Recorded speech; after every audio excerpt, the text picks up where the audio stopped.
کتنی بڑی بات ارشاد فرمائی، فرمایا لا تقنطوا من رحمت اللہ، تم نے میری رحمت سے نا امید نہیں ہونا، اللہ کی رحمت سے نا مالک کیا ملے گا؟ فرمایا ان اللہ یغفر الذنوب جمیعا، اللہ سارے گناہ معاف فرما دے گا۔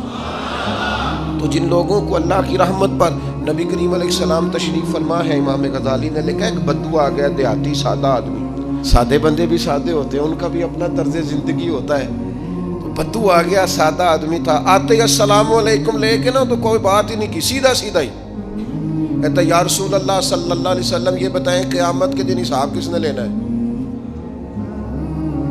حضور فرمانے لگے بھائی یہ تو بڑی صاف سی اور مختصر سی اور سادہ سی بات ہے، حساب تو اللہ تعالیٰ نے لینا ہے۔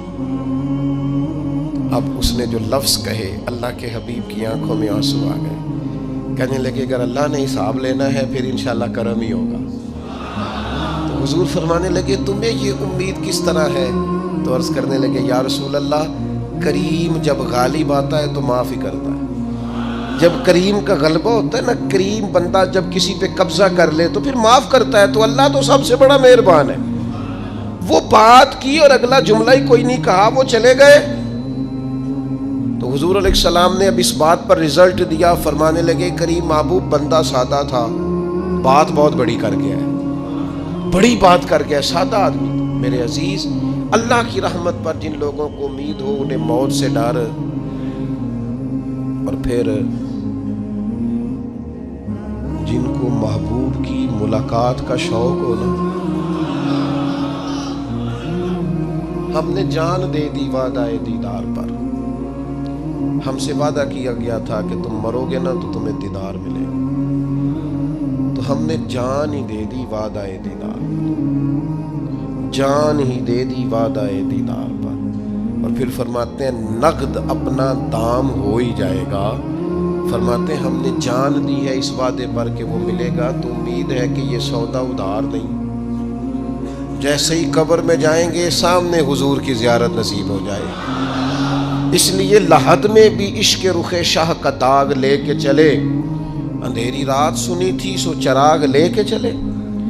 یہ حدیث آپ نے بھولنی نہیں، یہ تنہائیوں میں یاد رکھنے کی روایت ہے، یہ تنہائیوں میں پڑھنے کی روایت ہے۔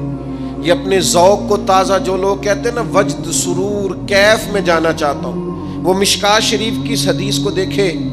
اللہ کے حبیب علیہ السلام نے فرمایا لوگوں میں تمہیں بتاؤں قیامت کے دن اللہ تعالیٰ بندوں سے پہلا سوال کیا فرمائیں گے اور بندے اس کا جواب کیا دیں گے؟ یا رسول اللہ کرم فرمائیے بتائیے۔ تو کریم فرمانے لگے اللہ تعالیٰ قیامت کے دن بندوں سے سب سے پہلا سوال، اگرچہ بعض اور احادیث میں اور سوالات بھی آئے ہیں قیامت میں جو سب سے پہلے ہوں گے، لیکن اس حدیث میں یہ والا سوال حضور نے بیان فرمایا۔ حضور فرمانے لگے اللہ قیامت کے دن اپنے بندوں سے سب سے پہلا سوال یہ فرمائے گا کیا تم میری ملاقات کو پسند کرتے تھے؟ اوئے ہوئے ہوئے، کیا تمہارا ملنے کو جی چاہتا تھا؟ کبھی اے حقیقت منتظر نظر آ نہ لباس مجاز۔ اقبال کہتے ہیں تیرے کرم اتنے ہیں دل کرتا ہے تجھے دیکھیں، کبھی کبھی اے حقیقت منتظر نظر آ نہ لباس مجاز میں، لاکھوں سجدے تڑپ رہے ہیں میری جبین نیاز میں، تمہارا دل کرتا تھا مجھ سے ملنے کو؟ حضور فرماتے بندے عرض کریں گے مالک بڑا دل کرتا تھا۔ تو پھر اللہ فرمائیں گے یہ گفتگو کی معنویت تو دیکھو یار، اس کا حسن تو دیکھو۔ اللہ پھر پوچھیں گے کیوں دل کرتا تھا تمہارا؟ دل کرتا تھا تو کیوں کرتا تھا؟ عرض کریں گے مالک اس لیے کہ ہمیں امید تھی کہ تو معاف بھی کر دے گا، رحمت بھی فرمائے گا، اس معافی کی امید پر دل کرتا تھا تو ملے۔ حضور فرماتے ہیں پھر رب فرمائے گا مجھ پر واجب ہے، میں نے اپنے کرم سے واجب کر لیا ہے کہ آج تمہیں جنت عطا کروں گا۔ یہ جو ملاقات ہے نا، ملاقات کہ وہ ملیں گے، ان سے ملاقات ہو۔ عمر بیت گئی نا نام جپتے، عمر بیت گئی نا تذکرہ کرتے، ہم سے بھی لوگ پوچھتے ہیں کیا کمائی کی، کیا زندگی میں حاصل کیا، تو ہم کہتے ہیں شرق سے غرب تک ملک کے ایک کونے سے لے کر دوسرے کونے تک مدینے والے کی بات کی ہے، حضور کا ذکر کیا ہے۔ نبی پاک کے میں اپنی حیاتی تو قربان تھی، وہاں ساری محمد محمد پکیندے گزر گئی ساری۔ یہ اعزاز ہے، یہ کرم ہے۔ اب کیا ہوتا ہے، گناہگار لوگ ہیں، اتنا بڑا دعویٰ تو نہیں کر سکتے، لیکن دل تو چاہتا ہے نا کہ چلو جس کا نام لیا ہے اس کی کبھی زیارت بھی ہو، کبھی ملاقات بھی ہو، کبھی نظر کرم بھی ہو۔ کسی نے اپنے محبوب سے کہا تھا کہ ذرا ایک نظر مجھ پہ بھی کیجئے، تو قریب بیٹھے ایک شخص نے کہا یار تو نے بڑا دعویٰ کیا ہے، جو محبوب ہوتے ہیں ان کو تکلیف نہیں دی جاتی، تو کہتا ہے پورا چہرہ ہی تیری طرف پھیرے۔ تو پھر اس نے اس درویش سے پوچھا کہ میں بھلا پھر کیا کروں، میرا دل تو میرا بھی کرتا ہے نا، چلو یہ تو آپ کی بات ٹھیک ہے کہ اب میں محبوب سے کہوں کہ اتنی تکلیف کرے کہ میری طرف پورا رخ پھیرے تو ٹھیک نہیں، تو پھر بتائیں میں کیا کروں؟ تو اس نے کہا ان راہوں میں کھڑا ہو جا جن راہوں کی طرف وہ کریم دیکھتا ہے۔ چلو اسی با کردار کو دیکھتے دیکھتے بیچ میں تیرے اوپر بھی نظر، مجھ پہ محشر میں نصیر ان کی نظر پڑ ہی گئی، مجھ پہ محشر میں نصیر ان کی نظر، اوئے ہوئے اللہ کرے آپ کو بھی وہ لطف آئے جو مجھے آ رہا۔ کہتے مجھ پہ محشر میں نصیر ان کی نظر، یہ انتہائی عاجزی ہے کہنے والے کی۔ اس نے بالکل اپنے آپ کو ختم کر کے کہا کہ میں قابل تو نہیں تھا، اور میں پھر تکلیف دیتا کہ میری طرف دیکھیں، اسپیشل میرے لیے وقت نکالیں۔ پر کرم یہ ہوا کہ مجھ پہ محشر میں نصیر ان کی نظر پڑ ہی گئی۔ کہنے والے اسے کہتے ہیں خدا کا کرنا، کہنے والے اسے کہتے ہیں خدا کا کرنا۔ اللہ نے کیا کہ نظر مجھ پر پڑ ہی گئی، اور جب پھر پڑ گئی تو تیری ایک نظر کا کمال ہے اور میری زندگی کا سوال ہے۔ بس جب پڑ گئی تو سو پھر پڑ گئی۔ موت سے وہ بندہ کبھی نہیں ڈرتا جسے ملاقات کا شوق ہو، ملنا چاہے داتا علی اجویری سے اور موت سے ڈرے، ملنا چاہے حضرت غوث پاک جیلانی سے اور پھر موت سے ڈرے۔ زندگی گزری ہو علی علی کرتے پھر موت سے ڈرے، عمر بھر سیدنا عثمان غنی کی سخاوت کی بات کی ہو اور پھر جنت میں جا کے ان سے ملنے کا شوق پیدا نہ کرے، ساری زندگی سیدنا فاروق کا عدل بیان کیا ہو، ساری زندگی ان کے انصاف کا تذکرہ کیا ہو، پوری امت کو بتایا ہو کہ اگر جینا چاہتے ہو تو عمر کے رستوں پر چلو، اور پھر یہ موت سے ڈرے اور مر کے جناب فاروق اعظم کی زیارت کو پسند نہ کرے۔ جسے صدیق کی وفائیں یاد ہو، جنہیں جناب ابو بکر صدیق کا عشق یاد ہو، وہ پھر ان کی زیارت نہ کرنا چاہے اور ساری عمر حضور کی نعت پڑھی ہو۔ مانا نہیں آتا تھا پھر بھی کہا بلغ العلا بکمالہ کشف الدجا بجمالہ حسنت جمیع خصالہ صلو علیہ والہ سے نہیں ترجمہ آتا تھا، پر جب بھی کو پڑھتا تھا یہ بھی جھومتا تھا مولا یا صلی وسلم دائماً۔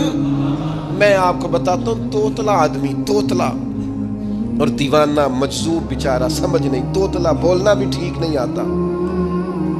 مجھے نماز کا سلام پھرا تو وہ جلدی آ گئے، وہ ایک مجذوب آدمی تھے، سادے تھے، تو سلام لی تو کہنے لگے میں گل کرنی سی، تو میں نے ان سے کہا کہ تھوڑی دیر کے بعد ملتے ہیں۔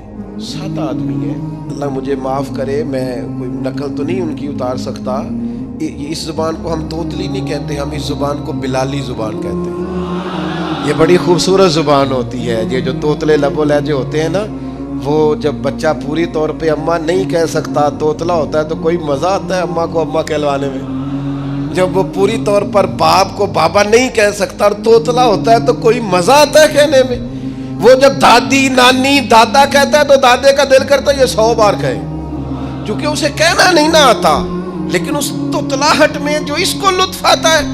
مجھے بڑے لوگ آ کے شعر سناتے ہیں، میں نے بڑے خوشگلو نعت خوانوں سے زندگی میں سنا ہے، وہ صاحب میرے پاس آئے اور میں نے کہا بعد میں ملیں گے، تو سادہ آدمی ہے، مجذوب ہے، پورا شعور نہیں رکھتا، مجھے کہنے لگا مصطفیٰ جان رحمت کے بعد، مصطفیٰ جان رحمت پہ لاکھوں سلام کے بعد، یعنی معنی یہ تھا کہ سلام کے بعد، تو اب بڑے بڑے سریلے بندوں سے بھی بندہ سنتا ہے میرا دل کرے، اور میں نے جان بوجھ کے ان سے کہا اے دوبارہ کیا جائے ذرا، کیونکہ توتلے تھے نا. میں نے کہا تو کہنے لگے مصطفیٰ جان رحمت پہ لاکھوں سلام کے بعد او میرے عزیز یاد رکھو ساری زندگی حضور کی نعتیں پڑھی، نبی پاک کے تذکرے سنے، اب موت سے ڈر جائیں؟ حالانکہ موت تو ایک پل ہے، پل سے گزریں گے تو سامنے اللہ کا دیدار بھی ہوگا، مدینے والے کی زیارت بھی نصیب ہوگی. تو زیارت ہوگی اور ہر نظر کانپ اٹھے کہ محشر کے دن خوف سے ہر کلیجہ دہل جائے گا، اوڑھ کر کالا جبہ وہ آ جائیں گے اور سارے محشر کا نقشہ بدل جائے گا. یہ موت کا خوف نکالنے والی چیزیں ہیں، ڈر. اچھا مجھے ایک بات بتائیں، یہ میں امید کی بات کرنے لگا ہوں، چلیں اب یہ بات تو مشکل ہے پر کرنی پڑے گی، مجبوری ہے. کبھی کبھی ابا جی سے مار بھی پڑ جاتی ہے بندے کو، گھر میں کوئی 2-4 لگ بھی جاتی ہیں، تو اس وقت نا جو سب سے بڑا سہارا کسی کو نصیب ہوتا ہے وہ یہ ہوتا ہے کہ اللہ کرے اماں گھر میں موجود ہو. اور میں نے دیہاتوں میں کئی مائیں ایسی دیکھی ہیں جو بیٹے کے حصوں کی مار کھاتی ہیں. ابا نے ڈنڈا لے لیا ہے بیٹے کی غلطی پہ، اب اماں بیچاری سامنے ہو گئی ہے، 2-4 اس نے بھی کھا لی. یہ بات آپ سمجھیں، موت کا خوف نکالنے کے مفہوم میں بات عرض کر رہا ہوں. اماں موجود ہو نا گھر میں تو ابا سختی بھی کرنے لگے تو کسی وقت احساس ہوتا ہے کہ جناب یہ سختی نہیں ہوگی کیونکہ میری اماں، اور اماں پوری وکیل بن جاتی ہے، کہنی تو نہیں پتا وہ ہو گئی غلطی، وہ فلانے دے منڈے نے خراب کیتا ہے، حالانکہ ہو سکتا ہے اس نے اس کو بھی خراب کیا ہو، لیکن وہ اماں وکیل ہے، وہ وکالت کر رہی ہے اور وہ بے لوث کر رہی ہے. ہوتا ہے ایسے، اس بات کو سمجھ لے اچھے طور پر. موت کا خوف نہیں، ڈر نہیں، اس لیے کہ گھر میں ماں موجود ہو تو باپ کا ڈر نہیں ہوتا. تو قبر حشر میں تو رسول کریم موجود ہے، وہاں تو نبی کریم موجود ہے، وہاں تو اللہ کریم اپنی رحمت فرمائے گا بندوں پر.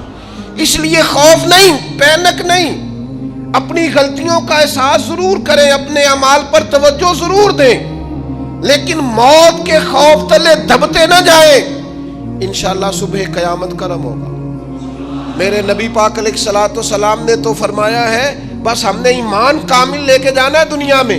حضور نے فرمایا ہے جس طرح 14ویں رات کا چاند چمکتا ہے اس طرح میرے غلاموں کے چہرے چمکیں گے قیامت کے. اللہ کے رسول صلی اللہ علیہ وسلم فرماتے ہیں جسم کے جن جن حصوں پر وضو کا پانی لگتا رہا وہ قیامت میں چمکیں گے. دور سے لوگ ان کا نور دیکھیں گے، پتہ چلے گا وہ محمد عربی کے غلام آ رہے ہیں. یہ کرم ہوگا صبح قیامت، یہ عطائیں ہوں گی. اس لیے مومن موت سے ڈرتا. سیدنا بلال حبشی رضی اللہ تعالیٰ عنہ، آخری وقت ہے، نزع کا عالم طاری ہے، اور یہ گفتگو دیکھیں غلاموں کی. آپ کی اہلیہ رو پڑی، کہنے لگی ہائے ہائے افسوس. حضرت بلال فرمانے لگے کیا ہوا؟ کہنے لگی افسوس ہے کہ آپ دنیا سے جا رہے ہیں. تو حضرت بلال نے مضمون ہی بدل دیا، سوچ کا زاویہ ہی بدل دیا. فرمانے لگے یہ افسوس کا مقام نہیں، یہ تو خوشی کا مقام ہے. اس لیے کہ میری آج آنکھیں بند ہوں گی، قبر میں کھلیں گی، مدینے والے محبوب سے بھی ملوں گا، حضور کے غلاموں سے بھی ملوں گا صلی اللہ تعالی علیہ وسلم. تو موت تو مقام مسرت ہے، اور اگر یہ مل جائے زندگی میں. ایک بدو ایمان لے آئے، ابن ماجہ میں موجود ہے. حضرت ابو ہریرہ رضی اللہ تعالیٰ عنہ حدیث کے راوی ہیں، فرماتے ہیں ایک بدو ایمان لائے اور انہوں نے حضور علیہ السلام کے ساتھ ہجرت بھی کی. ابن ماجہ میں موجود ہے. تو نبی پاک علیہ السلام نے نا انہیں ایک صحابی کے ساتھ کر دیا. اب ان کے کام کاج میں مصروف ہو گئے ان کے ساتھ. تو حضور علیہ السلام نے نا ایک جگہ سے مال غنیمت آیا. تو طریقہ مبارکہ یہ تھا کہ مال غنیمت میں سب کو حصہ دیا جاتا تھا. اگرچہ وہ جہاد پہ نہیں گئے لیکن حضور نے انہیں بھی حصہ دیا. تو وہ صحابی تو رو پڑے، عرض کرنے لگے حضور میں اس کے لیے تو ایمان نہیں لایا تھا. حضور نے فرمایا پھر بتائیے، گرچہ حضور جانتے ہیں کس لیے لائے تھے. عرض کی حضور میں تو اس لیے ایمان لایا تھا کہ میں رب کی راہ میں لڑوں گا اور میں اپنی جان پیش کروں گا. میں شہادت کے لیے ایمان لایا تھا، مجھے یہ مال دولت نہیں چاہیے. تھوڑی ہی دیر گزری کہ ایک اور مارکے کا اعلان ہو گیا، جنگ کا اعلان ہو گیا. حضور نے فرمایا چلو. وہ گئے اور چند ہی لمحے گزرے کہ وہ میدان میں اترے اور پھر شہید ہو گئے. صحابہ کرام ان کی مقدس لاش مبارک کو اٹھا کے محبوب کے قدموں میں لائے تو نبی کریم نے کیا خوبصورت بات ارشاد فرمائی. حضور فرمانے لگے دیکھو اس نے اللہ کی تصدیق کی ہے تو رب نے بھی اس کی تصدیق فرما دی. اور پھر یہ دو جملے محبوب کہتے کہتے اٹھے اور پھر حضور نے اپنا جبہ مبارک اتارا اور اتار کے فرمایا اس بندے کو نہ اس جبے میں کفن دے دو, اس میں اسے کفن دو, اس لیے کہ تو شہادت کے لیے ایمان لایا, موت کی آنکھوں میں آنکھیں ڈال کے جیا, اپنی زندگی کمزور نہ گزاری. مسلمانوں پہ کافر کا رعب طاری ہو گیا ہے. ایک تو ہوتا ہے نا کہ کوئی مدد کرنا, کوئی آگے بڑھنا, فلسطین کا نام تک نہیں لے رہے حکمران زبان سے, ذکر تک نہیں کر رہے, چینل ذکر نہیں کر رہے. اتنا رعب, اتنا کفر کا خوف, صرف اس لیے کہ ہمیں موت کا ڈر ہے. مر جائیں گے تو بستر پہ نہیں مریں گے, بیماریوں سے نہیں مر جاتے لوگ. خدا کے بندو اپنی زندگی میں اتنا خوف اگر موت کا پیدا کر لو گے. حضرت سعید ابن جبیر رضی اللہ تعالیٰ عنہ بہت بڑے فقیہ تھے. حجاج بن یوسف نے بلایا اور کہنے لگا میں تمہیں موت دینے لگا ہوں, مار دوں گا تمہیں. بڑا ظالم آدمی تھا, بڑے لوگ اس نے قتل کیے تھے. حضرت سعید رضی اللہ تعالیٰ عنہ مسکرا پڑے اور غصے میں آیا, کہنے لگا کیوں ہنستے ہو؟ فرمانے لگے تو بڑا بیوقوف ہے, تجھے کس نے کہا زندگی اور موت تیرے ہاتھ میں, یہ تو تب آئے گی جب میرا رب چاہے. کہنے لگا لے جاؤ ان کو اور جا کے قتل کر دو. تو وہ جب جلاد لے جا رہے تھے تو آپ اور کھل کے مسکرائے, ہنسے. یہ آپ کی طاقت ہے کہ موت کو دیکھ کے مسکراہٹ ہو, لبوں پہ تبسم رقصہ ہو, مسکرائے. جب آپ مسکرا رہے تھے تو اس کو اور غصہ آیا, واپس بلایا. کہنے لگا مسکراتے کیوں ہو؟ فرمانے لگے تیری جرت پہ مسکرا رہا ہوں اور اس بات پہ مسکرا رہا ہوں کہ رب کتنا بے نیاز ہے, تیرے جیسے لوگوں کو بھی مہلت دے رکھی ہے. کتنا بے نیاز ہے, تیرے جیسے لوگوں کو مہلت. اور غصے, کہنے لگا میرے سامنے قتل کرو. حضرت سعید ابن جبیر رضی اللہ تعالیٰ عنہ نے منہ کعبے کی طرف کر کے پڑھنا شروع کیا, انی وجہت وجہی للذی فطر السماوات والارض حنیفا وما انا من المشرکین. آپ یہ پڑھ رہے تھے تو کہنے لگا اس کا منہ کعبے سے پھیر دو. کعبے سے منہ پھیرا تو آپ فرمانے لگے تو بڑا ہی بیوقوف ہے, میرا رب کو صرف کعبے کی طرف مقید ہے. وَلِلَّهِ الْمَشْرِقُ وَالْمَغْرِبُ فَأَيْنَمَا تُوَلُّوا فَثَمَّ وَجْهُ اللَّهِ. چہرہ پھیر دیا جب اس نے تو آپ فرمانے لگے مشرق بھی اللہ کا, مغرب بھی اللہ کا. اور اللہ فرماتا ہے تم جدھر بھی منہ کرو ادھر ہی اللہ کی رحمت ہے. یہ پڑھا تو اب اس نے لٹایا, اور جب وہ آپ کو قتل کر رہا تھا تو حضرت سعید ابن جبیر کی ایک زوردار آواز گونجی. فرمایا یاد رکھنا مجھے اسی طرح قتل کرنا جس طرح تم خود قیامت میں قتل ہونا پسند کرتے ہو. میرا آخرت پر یقین کامل ہے, محشر میں عدالت لگے گی, میں تمہیں قتل کروں گا میں. حضرت سعید ابن جبیر کی وہ جرت تھی کہ دربار سارا لرز گیا حجاج کا. حضرت سعید ابن جبیر رضی اللہ تعالیٰ عنہ کہنے لگے اللہ اسے میرے بعد کسی پر مسلط نہ کرنا, میرا قتل آخری ہو, میرے بعد نہ ہو. ڈر گئے لوگ, سہم گئے. اور وہ جو جلاد آپ کو قتل کر رہا تھا اس کے بھی ہاتھ کانپ رہے تھے. اتنی جرت, موت کا ایک منٹ کے لیے خوف نہیں. حضرت سعید ابن جبیر رضی اللہ تعالیٰ عنہ شہید ہو گئے تو اتنا خون نکلا, اتنا خون نکلا, اتنا خون نکلا, خون بند ہی نہیں ہو رہا. ایک طبیب بیٹھا تھا, ہانپتے کانپتے ڈرے ہوئے سہمے ہوئے. حجاج کہنے لگا اسے اتنا خون؟ تو کہنے لگا بادشاہ میں نے سالوں مریض دیکھے ہیں, اس کو پتہ چل جائے نا مرنے والا ہوں وہ تو اتنا خوف میں آتا ہے, پہلے ہی اس کا سارا خون جم جاتا ہے اور سکڑ جاتا ہے اور اس کا خون جل جاتا ہے. یہ جو بندہ تم نے شہید کیا ہے نا اس میں ایک رتی برابر بھی موت کا خوف نہیں. موت کے خوف سے بے نیاز تھا, اتنا خون نکلا. حضرت سعید ابن جبیر شہید ہوئے اسی دن حجاج کے پیٹ میں درد شروع ہوا. صرف 15 دن حجاج بعد میں زندہ رہا ہے, 15 دن. اور ساری رات تڑپتا تھا, کہتا تھا مجھے خواب میں آ کے پیروں سے گھسیٹتے. حضرت سعید ابن جبیر چلاتا تڑپتا. 15 دنوں کے اندر طبیبوں نے کہا تیرا جو مرض ہے یہ کوئی آسمانی عذاب ہے. میرے عزیز موت سے ڈرے نہیں بلکہ جو ظالم ہو ان کو ڈرا دیں, یہ مومن کی شان ہے. اپنی زندگی کے اندر سے موت کا خوف نکال دیں، تاکہ زندگی کے جو دن ہیں وہ جیے تو جا سکیں، وہ انسان مضبوطی سے وقت سے گزار سکے۔ حضرت علی شیر خدا رضی اللہ تعالیٰ عنہ نا وہ جیکٹ نہیں پہنتے تھے جنگی، جو کمر پہ پیچھے لوگ پہنتے تھے نا، تلوار کوئی مارے تو زخم نہ ہو۔ تو کسی نے مولا علی شیر خدا رضی اللہ تعالیٰ عنہ سے فرمایا پشت پر آپ وہ جیکٹ نہیں پہنتے لوہے کی؟ آپ فرمانے لگے پشت تو دکھانی نہیں تو کہنے لگے موت سے ڈر نہیں آتا؟ فرمایا بالکل بھی نہیں، اور فرمایا مجھے بالکل ڈر نہیں آتا کہ میں موت پر آ گروں یا موت میرے اوپر جا گرے۔ ہم تو شہادت حضرت خالد بن ولید رضی اللہ تعالیٰ عنہ ایک دن نوجوانوں کو خطاب کرتے کرتے کہنے لگے موت سے کبھی نہ ڈرنا، میں نے ساری زندگی جنگوں میں گزاری ہے، میرے وجود پر ایک ذرہ بھی جسم کا حصہ ایسا نہیں جس پر زخم نہ ہو۔ اور جو کہتے کہتے رو پڑے، فرمانے لگے یہ بات کرتے کرتے رو پڑے، فرمانے لگے دیکھ لو زندگی ساری میدانوں میں گزاری ہے، لیکن شہادت اللہ تعالیٰ نے میرے لیے وہاں نہیں لکھی تھی، یہاں اللہ تعالیٰ نے اپنی رحمت کے لیے موت میرے لیے لکھی تھی۔ تو یہ تو اللہ کا کرم ہے۔ قریب ایک بزرگ صحابی اور بیٹھے تھے، فرمانے لگے آپ کی نیت شہادت کی تھی، انشاءاللہ آپ قیامت میں شہیدوں میں ہی کھڑے کیے جائیں گے۔ تو میرے عزیز خوف نہیں موت کا۔ آخر میں 2-3 گزارشات عرض کرنی ہے۔ ایک تو میری آپ سے گزارش ہے، جنہوں نے ابھی تک قرآن مجید کی تلاوت شروع نہیں کی، وہ ابھی سے آج سے 10 منٹ ٹائم ہو تو مسجد میں بیٹھ کے ایک رکوع پڑھ کے جائیں، قرآن مجید نہیں چھوڑنا۔ رمضان کا تعارف یہ ہے کہ شہر رمضان الذی انزل فیہ القرآن، تو قرآن مجید سے دلچسپی۔ دوسری میری گزارش ہے راشن بانٹنے والوں سے بھی کہ مہربانی کریں لائنوں میں لگانا چھوڑ دیں، اور لینے والوں سے بھی میری عرض ہے کہ اللہ تعالیٰ سارا سال عطا کرتا ہے، 3-4 ہزار کے لیے کیوں اپنے آپ کو آپ تکلیف میں ڈالتے ہیں؟ سارا سال اللہ دیتا ہے۔ اور پھر میری آپ سے یہ بھی اپیل ہوگی کہ طبیعتوں میں حلم پیدا کریں، بردباری پیدا کریں، یہ بڑی ضروری چیز ہے۔